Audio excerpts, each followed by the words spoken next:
Panel 1 will now begin. The panel theme is Challenges to Indo-Pacific Maritime Security, and this panel will be moderated by赖怡忠, Executive Director of Prospect Foundation, Taiwan. And now, please allow me to introduce the panelists of today. Our first panelist will be Yeyun Hu, Associate Professor from Central Police University, Taiwan.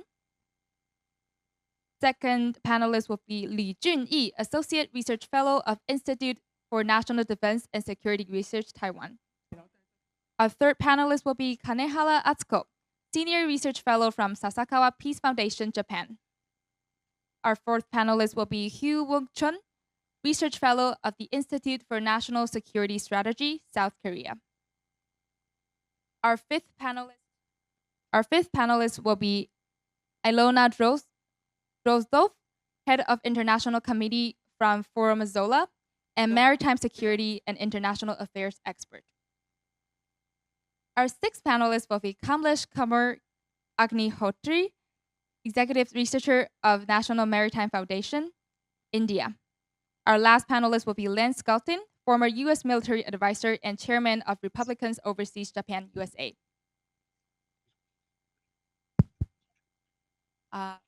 Moderator, please.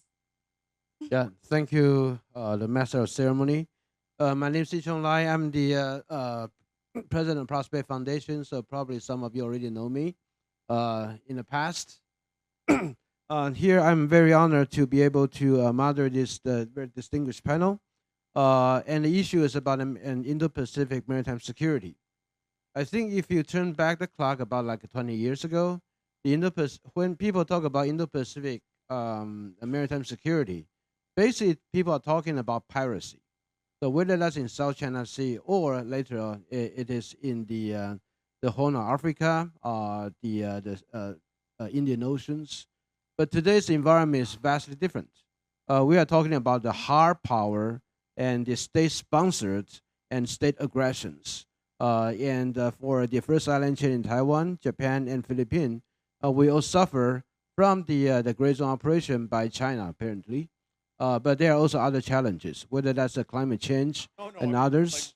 So that the issue is actually very much full-packed, but also the nature is very different. And today we have our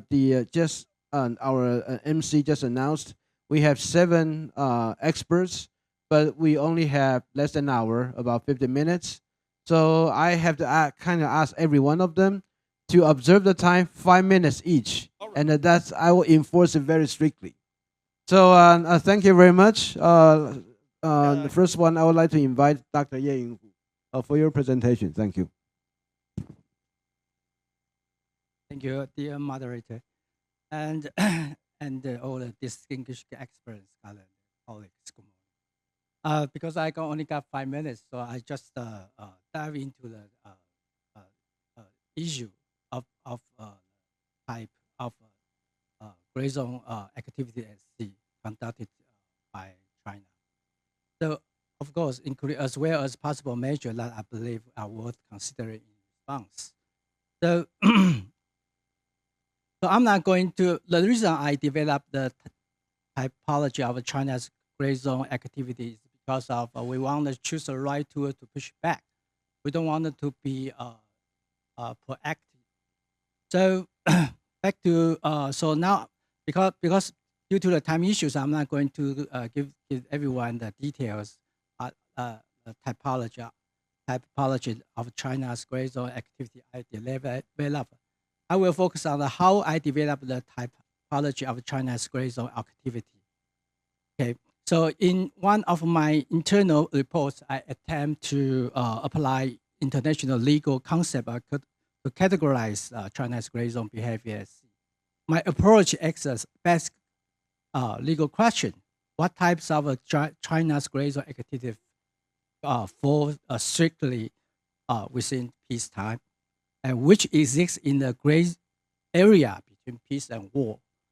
And the most critically, which action should be considered acts of wars under the law of armed conflict? To answer all these questions, I construct a model based 14 multi-stational scenarios arranged sequentially from peacetime to wartime, according to the degree of force and or threat involved.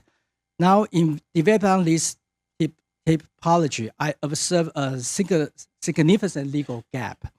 Even the most important instrument governing maritime order in peacetime, like UNCLOS, still lack precise definition for terms like maritime law enforcement, military operation or military activity, and most important, military activity under for peaceful purpose. Similarly, during wartime, the law of armed conflict also falls short in clearly addressing naval gray zone operation. So while such legal classification is legally sound, in practice, it requires a critical mass of like-minded states practice and support to gain legal and diplomatic traction. So this observation is, in fact, consistent with the House scholar describe the ambiguity of gray zone conflicts and the difficulty of clearly defining them. So at the same time, we classify this activity, the type of vessel involved also affects the legal status of the action. Broadly speaking, vessel can be grouped into two categories. Unfortunately, we don't have plenty of time to illustrate all the vessels under the previously mentioned two different groups. But having said so, there is worth noting that FOC vessel, so-called flag of convenience vessel, were found in incident like the submarine cable sabotage. This is of course, this kind of vessel is under our jurisdiction. Based on the diverse spectrum of China gray zone maritime activities, what can minded partners do to deter escalation? In my view, a coordinated and a legally grounded action plan to involve the following elements: coordinating and jointly taking a clear, preemptive, and communicating legal position on China gray zone operations. Identify and calling out attempts by the PRC to manufacture legal uncertainty, thereby laying the groundwork for coherent allies response. Conducting actual maritime. My time is up. 10 seconds. Okay. This is so pushing. So I think that pretty much we should work together to have an action plan. I think that, for example, we can have a shared data bank and point out, China, you don't bully us. Okay, thank you.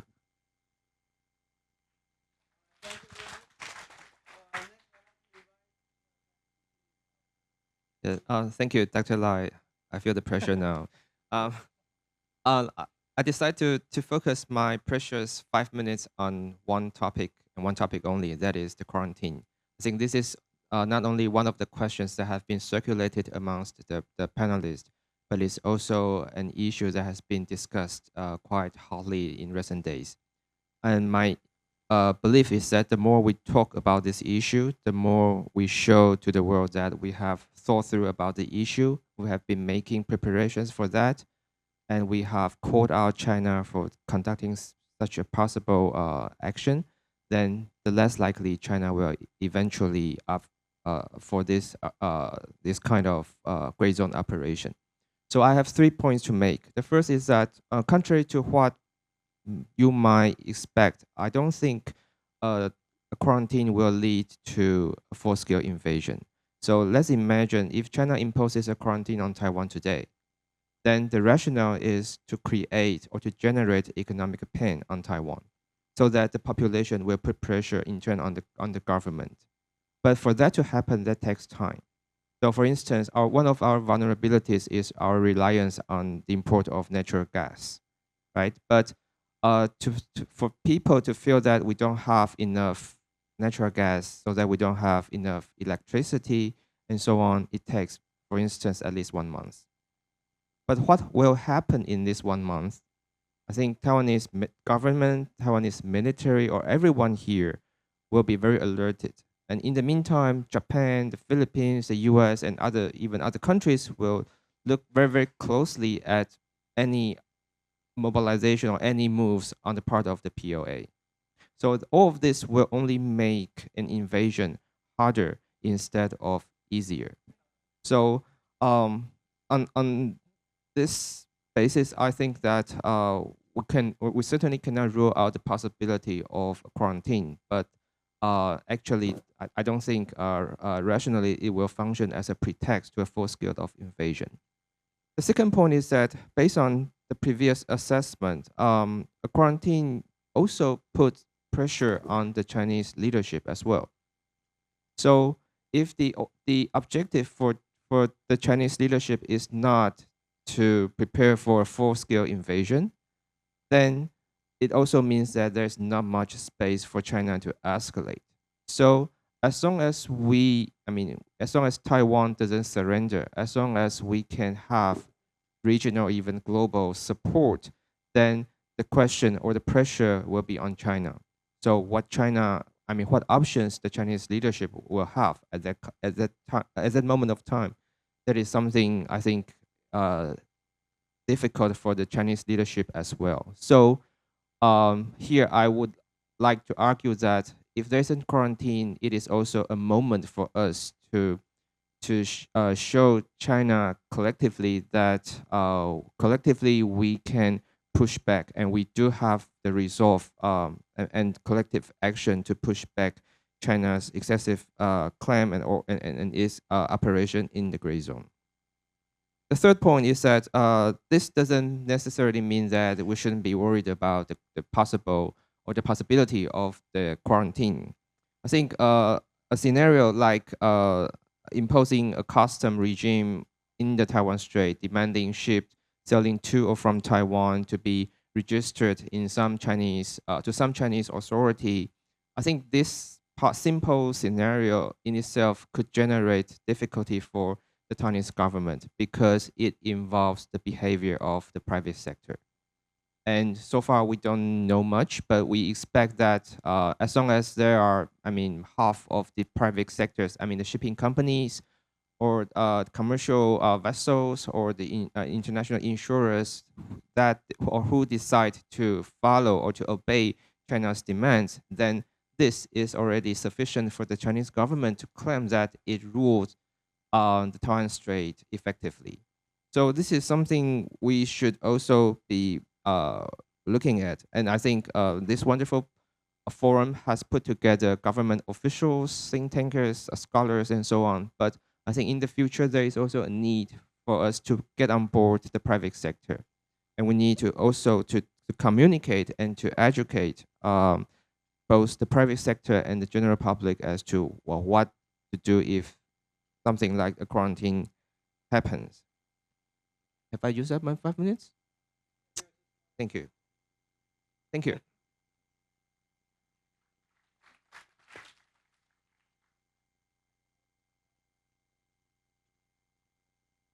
Professor Atsuko Kanehara, not the doctor. Thank you very much.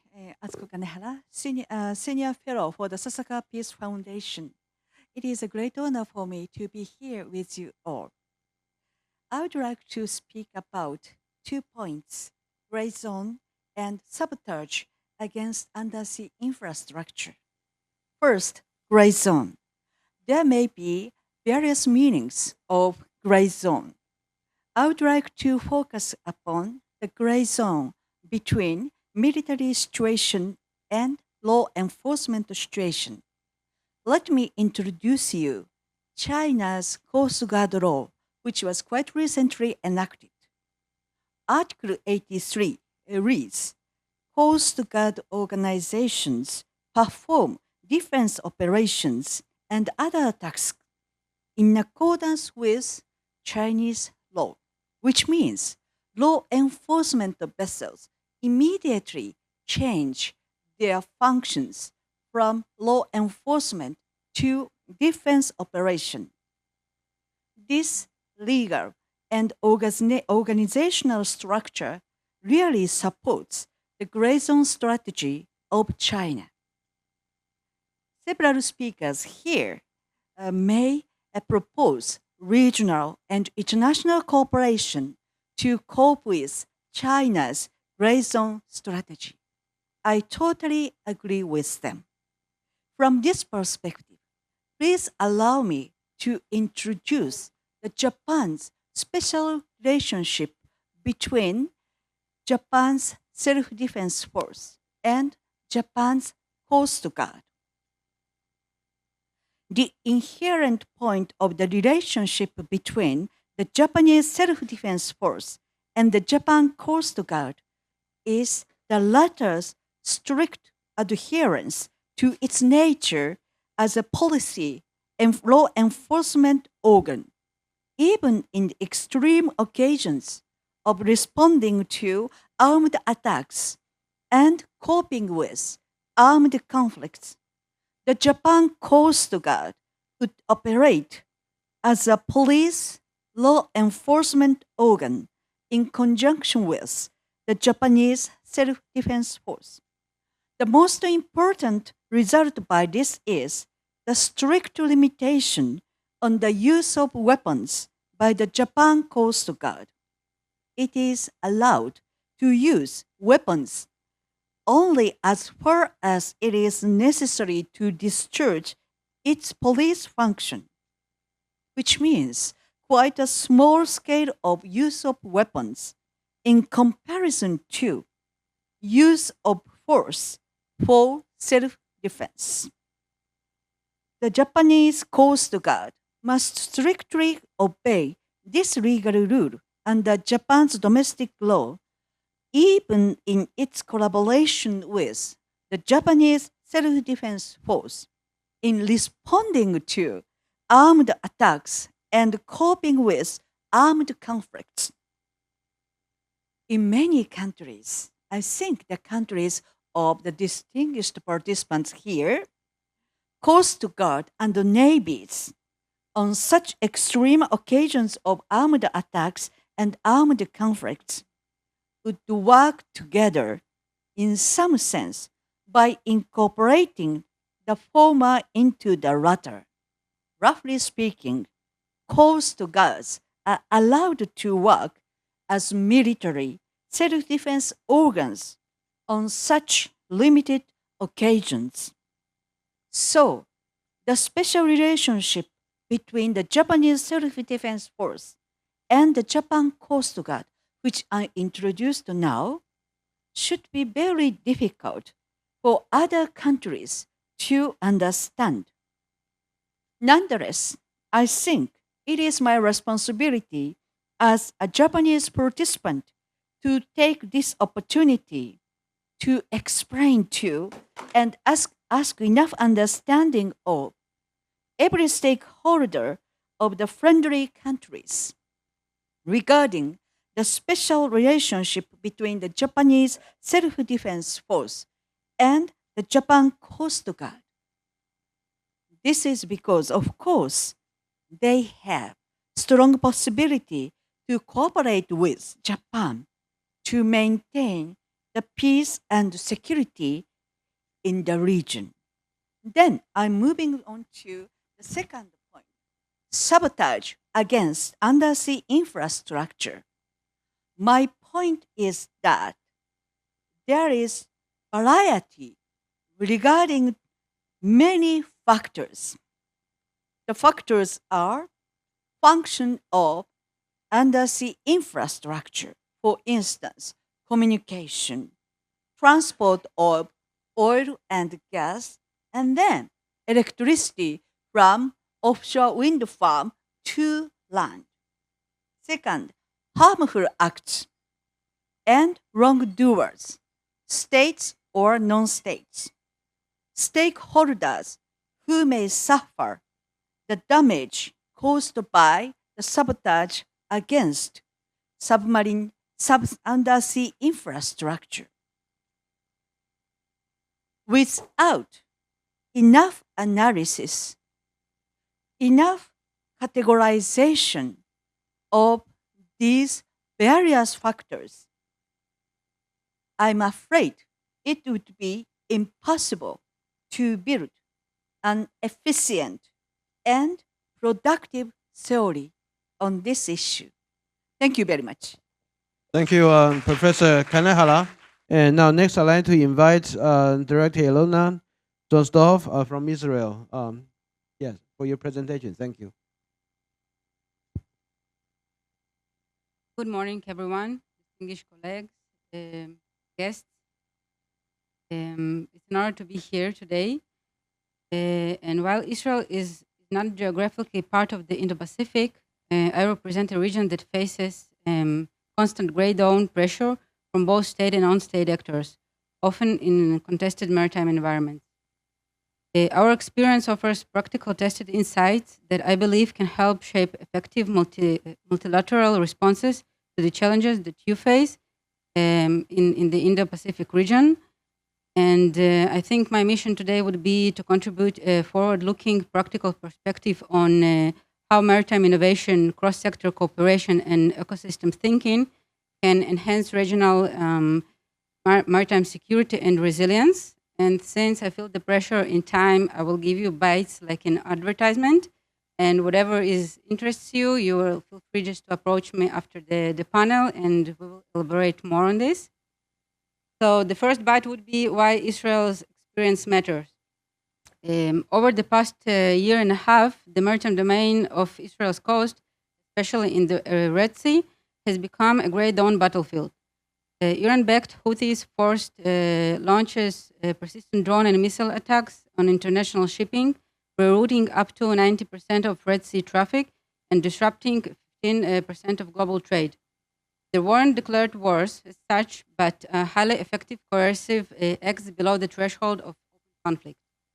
Israel responded with a hybrid approach, kinetic operations when necessary, but also satellite-enabled maritime domain awareness, cyber defense integration, mainly in our ports, also part of legal framing and public messaging, and all this coordinated across the Navy, intelligence agencies, and civilian tech partners.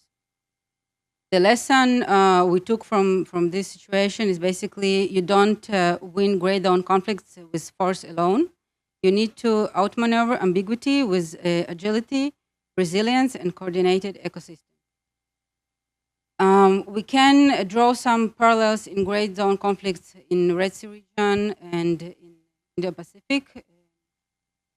I would say that the main common thing is that we have gray dawn conflicts, but they differ in tactics and they differ in actors. And also we can start from the different definitions of what is the gray dawn tactics. But both cases demonstrate how maritime infrastructure becomes both a tool of power projection and a target of disruption, from undersea cable tampering to port cyber attacks. This is where national security, maritime law, and digital resilience converge. So based on Israel's operational experience and the strategic development, I would offer 4 insights. Sure. So the first one would be invest in the next generation of MDA. We must shift from reactive surveillance to predictive domain awareness.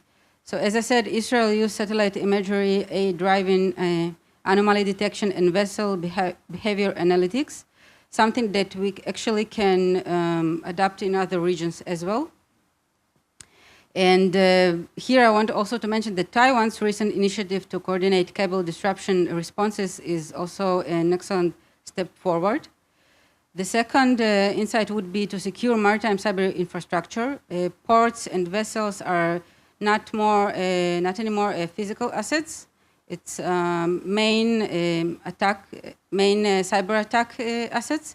And as we know that nowadays cyber attacks are coming together with the kinetic attacks and also independently. And they are brought in vectors and also became more sophisticated due to the digitization and also new technologies such as AI. The third one would be build multilateral and interregional framework. So we know that the regional cooperation is very important, but as I said, we have a lot of in common. So I think it's also a place for interregional cooperation. And the next insight would be that we should stay ahead of Gray Dawn escalation. There is still more to learn from our adversaries. And as you may know, the revisionist powers like China, Russia, and Iran, they pretty much connected and learned one from another in terms of attacks. So I think for us, it's we have to take this lesson also and to cooperate more on and be more proactive on Gray Dawn tactics and how to cope with them. And I would say that the main idea that I follow is that security through ecosystem cooperation. So there is a place for building a holistic ecosystem which combines both private sector, governments, and academias. On Israel perspective, we invest a lot in dual-use technologies. So talking, just for example, talking about undersea cable issues, our Israeli startups actually were invested both by US and Israel and brought from scientific fields to the fields of defense. I would finish with some philosophic ideas that ambiguity is adversary's weapon, but also their weakness. They rely on our hesitation. So the task before us is clear. Act preemptively, coordinate openly, and innovate relentlessly. Security doesn't only come from steel and ships. It comes from networks of trust, shared knowledge, and smart cooperation across regions. So let's make sure that Indo-Pacific and partners beyond it stand ready together. Thank you. Thank you for your presentation, Ms. Elna Drozdov. Next, I'd like to invite Kamlesh Kumar Anihotri from India, National Maritime Foundation. So, please. Good morning to all of you, and thank you, Session Chair. It is a wonderful opportunity to be coming and speaking here. Particularly, this is my second consecutive interaction in the Taiwan International Oceans Forum. In 2024 also had come and spoken. The point that I want to start with is that I feel that the Taiwan Strait situation is actually quite precariously poised.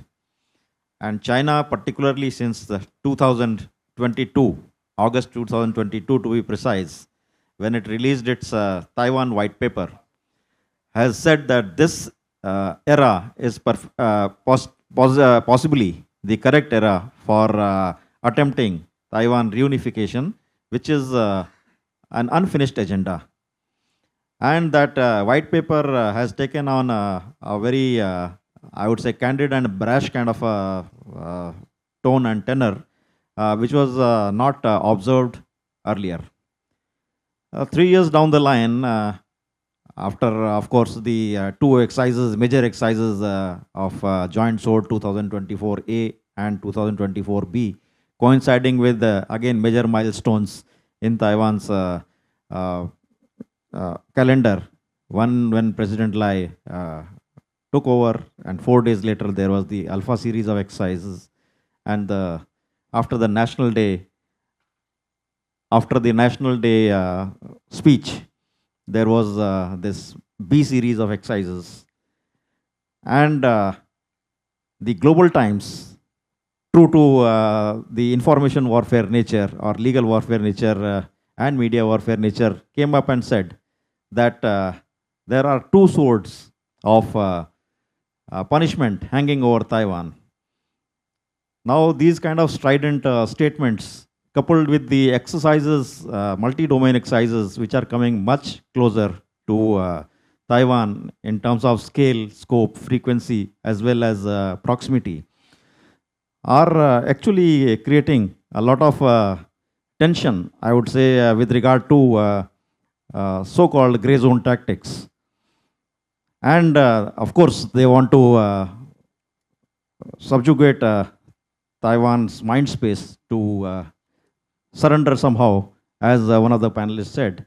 But I'm sure as long as the world opinion and the world support is there, particularly that of the United States of America, it should not be a cakewalk. Now, coming specifically, because I'm an Indian speaker, so coming specifically to India, if there is a threat, I mean, Admiral Davidson has spoken, and then every chief of the Indo-PACOM subsequently has talked about this threat, and somehow this 2027 narrative has stuck.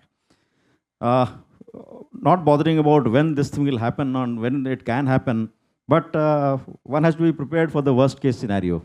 And if worst case scenario is to be prepared for, then of course you have to know the domain in which you are going to be engaged with the adversary. Domain, of course, is the maritime domain, so it comes down to the maritime domain awareness. And when you talk about maritime domain awareness, the space-based maritime domain awareness is a very important component of this. IPMDA within the Quad is doing what it can do to help all other Indo-Pacific nations with the collation and dissemination of information.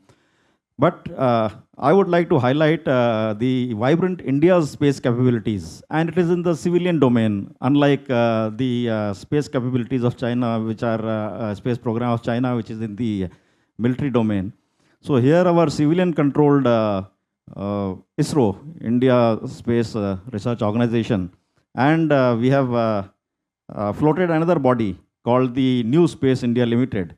So there is a lot of collaboration potential with regard to the space-based domain awareness. India's space sector provides end-to-end all possibilities: satellite manufacture, rocket manufacture, satellite launch, rocket launch, components, payloads, small satellites, big satellites, whatever you say is there. And here there is a pull factor in Taiwan, where it is looking to launch, at least I know that low Earth orbits, communication, low Earth orbit satellites in the 60s and 70s quantities. And the first set is likely to be launched maybe 2 years from now. You are looking at US, but we can do it at maybe 1/5 the cost, very affordable, and it is a very low-hanging fruit. It has a lot of potential for collaboration because it is in the civil domain, it is in the industry domain. Governments can take a back seat on this, and so I would pitch that once you can augment the maritime domain awareness, particularly space-based maritime domain awareness through Indian collaboration with Taiwan, it will become much easier once you know the domain than what you can do with regard to prosecuting further operations and taking decisions. So I'll stop at that. Thank you. Thank you, Mr. Anihotri, for your presentations. Now next, I was told that we have another panelist, Mr. Lance Gatling. He will join us through the internet. So, Mr. Gatling, please start your remarks. I do not know where you are, but everyone is looking forward to your presentation. Well, thank you, Dr. Lai. I apologize for not being able to join you all in Taipei. I was very much looking forward to it. I wasn't sure if I was looking forward more to meeting President Lai with Minister Kwan or having dinner with Minister Kwan, but I'm sure both were quite nice. I'm in Tokyo. I'm in a part of Tokyo. It's very familiar to the Chinese tourists that are flooding Japan right now. And I'm a former diplomat, I'm a former soldier, I'm a former bilateral operations planner between the United States and Japan. I'm a former technologist. And I looked at the panel and tried to determine what I could contribute with these people who look at great systems and the sweep of history and legal precedent going back hundreds of years. And I thought I'd bring some technology to the table. Japan is well represented. Their representative Kikawada spoke of the latest technology in ocean exploration and exploitation. And it's very interesting that Mr. Torriella spoke of 19th century maritime strategy, courtesy Alfred Thayer Mahan. So what I'm going to talk about is coming down the road very quickly and presents perhaps a unique opportunity for Taiwan to make some tremendous inroads into what everyone calls maritime domain awareness, except it's broken up all over the place. You have search and rescue, you have environments, fisheries, search and rescue, military, Coast Guard activities, traffic control, everything. But the next generation of direct-to-satellite telephony, satellite telephony through a smartphone is going to enable something I think that could be very interesting to Taiwan, Philippines, Japan, and beyond. And right now, you have all these multiple international organizations that have, although underfunded for years, they have developed kind of siloed systems from COSPAS SARSAT to search and rescue to guard bands, 121 megahertz, 4 or 6 megahertz. All these end devices are very, very expensive, and you try to put them on a ship. And they cost $10,000, or you can pay $20,000 for a Breitling watch, your own search and rescue radio. But the issue is that with these new systems, you can do it on an iPhone, a $600 iPhone. You can communicate globally with very precise GPS with any kind of information you want. You can upload video, you can do whatever. And that huge problem that Taiwan, Philippines, and Japan all have in the West Pacific is about 1.6 million square kilometers of essentially unobserved territory. You have ships out there, you have fishermen, you have other people who are constantly transiting those areas. And not only, you don't have to go through a national actor anymore, you could go through, and not even a corporate actor or a non-governmental actor, you can go to an individual and reward that individual for telling you what they see, to send that information in, and they'll probably buy their own cell phone because they want to be connected. You know, the penetration of smartphones in the Philippines is over 90%. The next generations of cell phones are going to be enabled to connect to these satellites directly. So the investment that SpaceX and other companies are making in this is billions of dollars, and they are integrating the entire system where you no longer have to go through an international organization where Taiwan's status might be in question or pushed back against by China and other actors. So you could do it directly, either by yourself or in conjunction with other interested countries. This is my sort of way of looking at the future, and I think it really is unparalleled. I'd be glad to discuss this with anyone. My contact information is available through the Ocean Forum, and I give them permission to give that to anybody. I think it's pretty self-evident, but I'd be glad to talk about it. But you have certainly the expertise with Deputy Secretary General Lin, Director General Chang. They know what I'm talking about, how to deal with all these international organizations. And it's a chance to either augment that, supplement that, or eventually replace it with your own system that you could cooperate with whoever you want to. And that's it from Tokyo. Thank you very much for your attention. Goseicho, arigatou gozaimashita. Thank you, Mr. Gatling, for your remarks and coming from Tokyo. So I think that we just finished all the 7 presenters for their presentations. Some of them that talk about the rules and regulations, the deficiency, how to address that, and apparently China has been common in all of the presentations about their action and how to deal with it. There are also the technological solutions that can be provided, and also the importance about the maritime domain awareness. So right now, I'm going to open up to the floor for some questions. I'll collect several of them all together, and then ask the panelists to address them. So the first one on the back, the ladies. And also, please express your question short and concise. Yeah, that's her.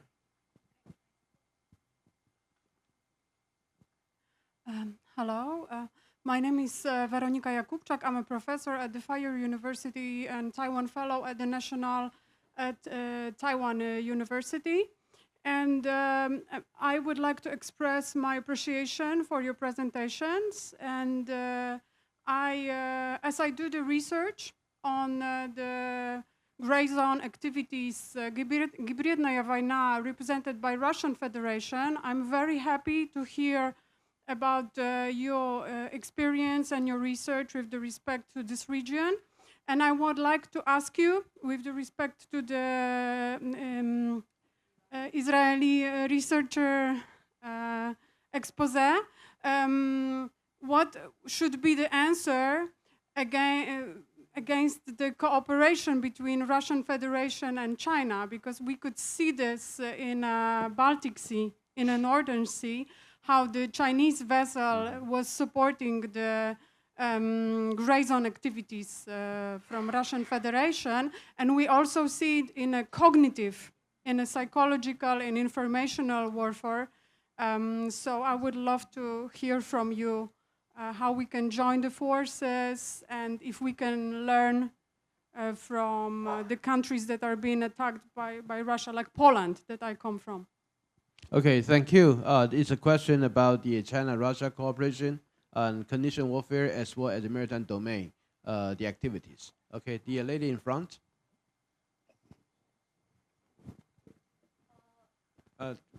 Pass him the mic, please.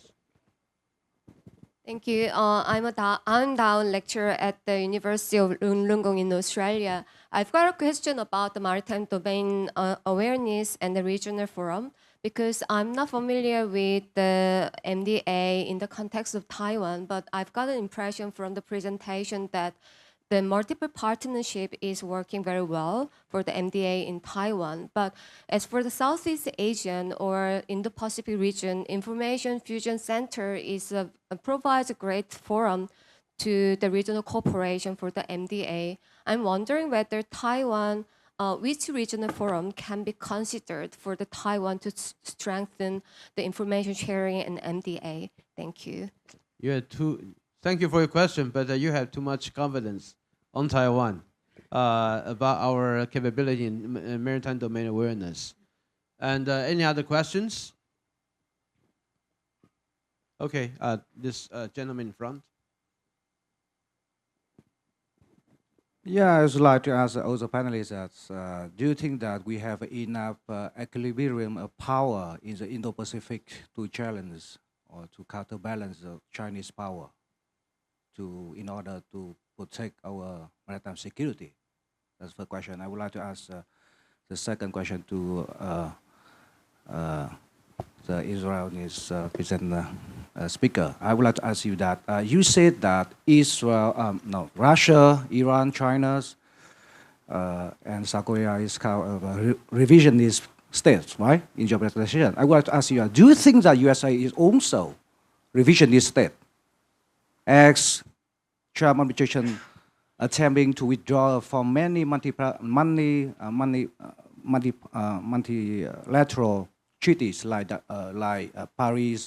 Paris Agreement, like the Taiwan nuclear agreement from Iran nuclear agreement, or he tried to set up the tariff on many countries, including Taiwan.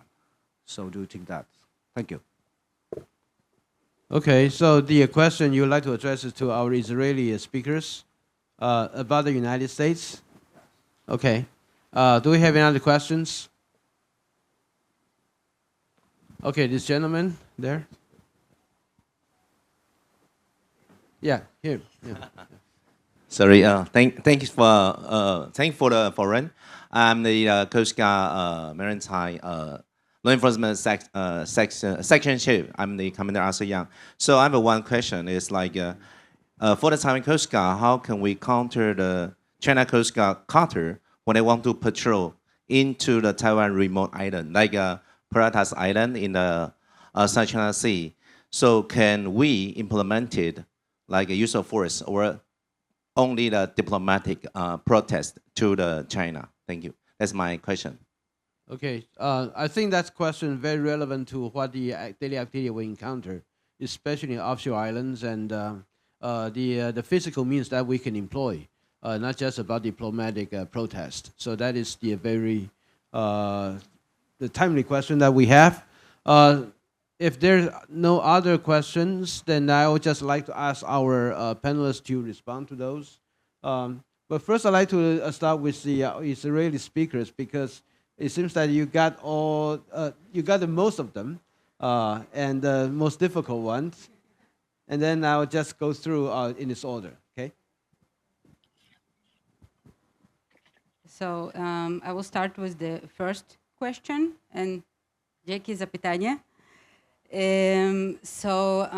We cannot do anything against cooperation of those powers, but we can sort of take the example and cooperate, like strengthen the cooperation against them.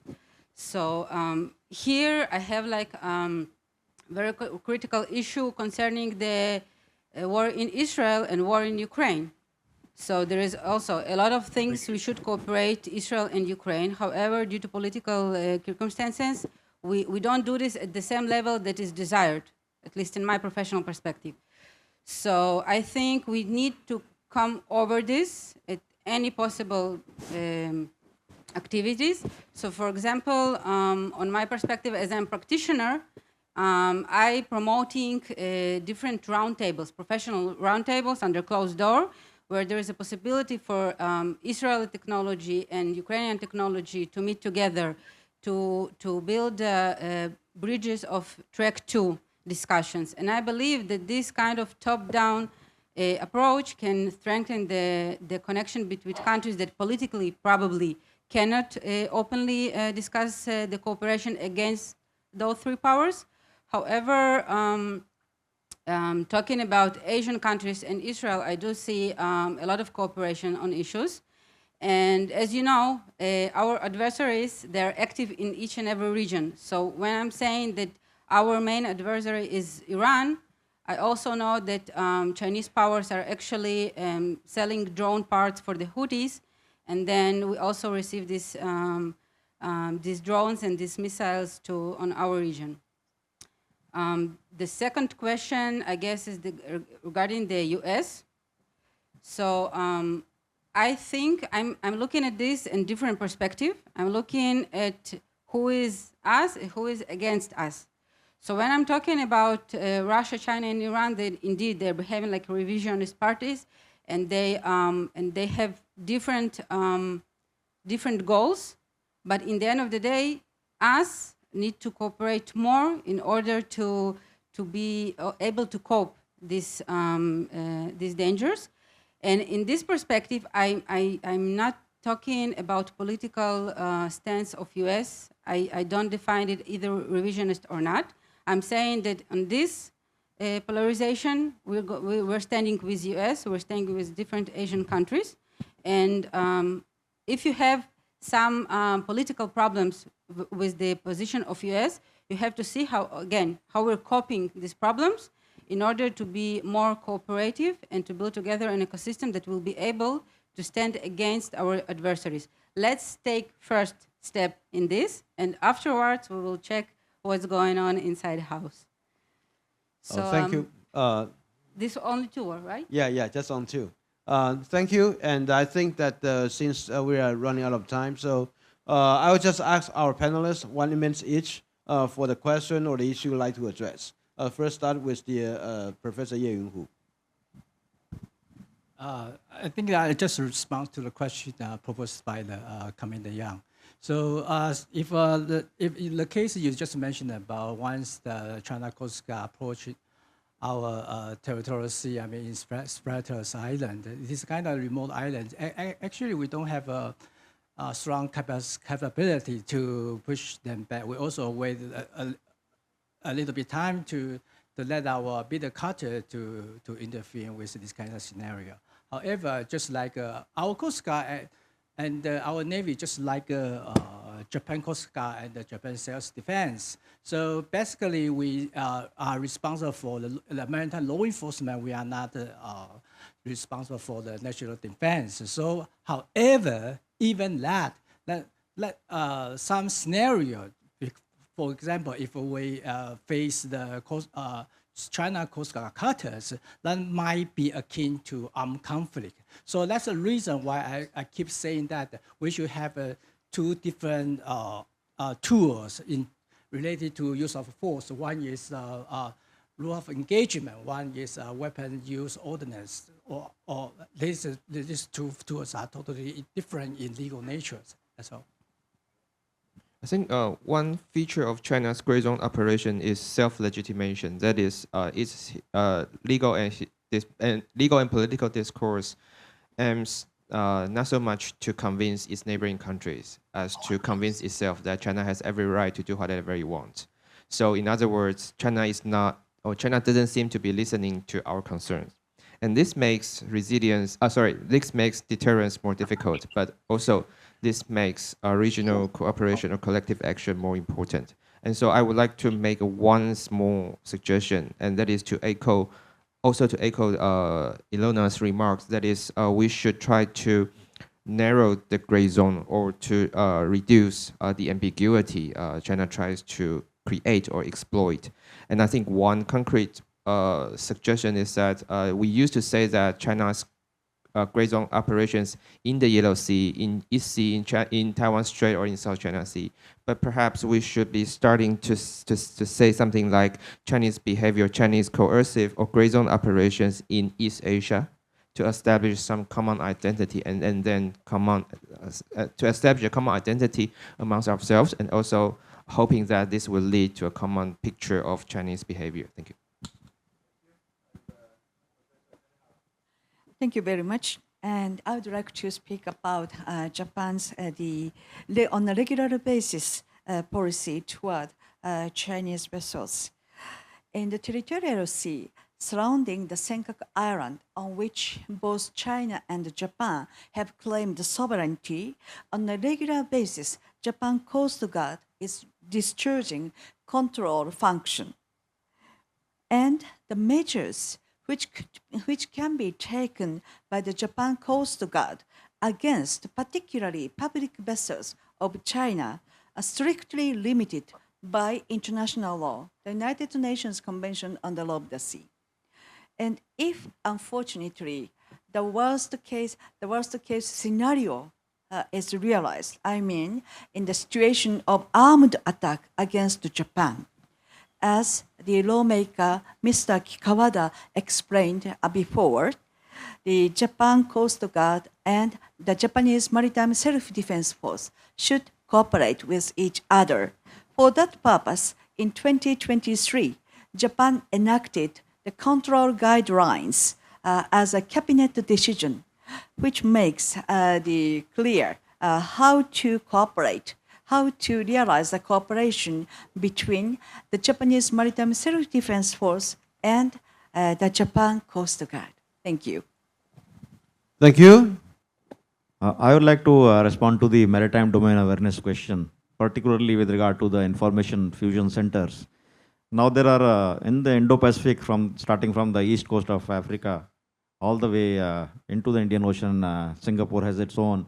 India has opened a very vibrantly operating information fusion center.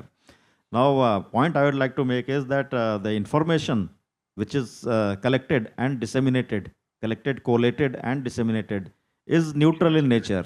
It is unclassified. It is for the good for the maritime sector, maritime trade, for keeping the Indo-Pacific region open and secure. When you analyze the information and then you draw patterns, that is when the information becomes actionable. And if the analysis comes up with the threats arising in, at, or through the sea, then the countries who are getting this information are at liberty to choose the decision that they want to take on the information. So then that becomes in the classified domain, but it's all the analysis which goes in. Now there is a tremendous amount of cooperation, and Taiwan's status notwithstanding with respect to international recognition by various countries, information as an unclassified thing can be shared all over the place. And that is what the point I was taking. I was taking it a point further by saying space-based domain awareness should also get into it, so that we have a common ground, common operating picture.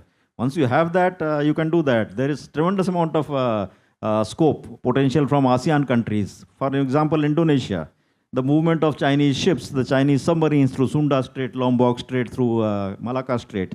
Information must be shared. Let us then analyze on our own whom are they threat to. So I would like to take another 20-second intervention with regard to the Coast Guard ship somebody asked. So I would say that somebody has to call a bluff of this Chinese aggressiveness. India has shown a great example against its land border during COVID time, and they haven't repeated it. Now Taiwanese soldiers' finger was cut. I would say if a Chinese vessel, Coast Guard vessel, rams another Taiwanese vessel and makes a 4-foot hole, somebody has to make I would say, a equal size of hole. In the bargain, there will be some fatalities, there will be some other things, but somebody has to lay down. We are soldiers, the soldiers at least, have to risk their lives, risk their equipment, but China's bluff has to be called. You call the bluff once, I think a problem would be probably partly resolved. Thank you. Thank you. And then last but not least, I'd like to invite Lance Gatling. He is waiting very patiently in Tokyo.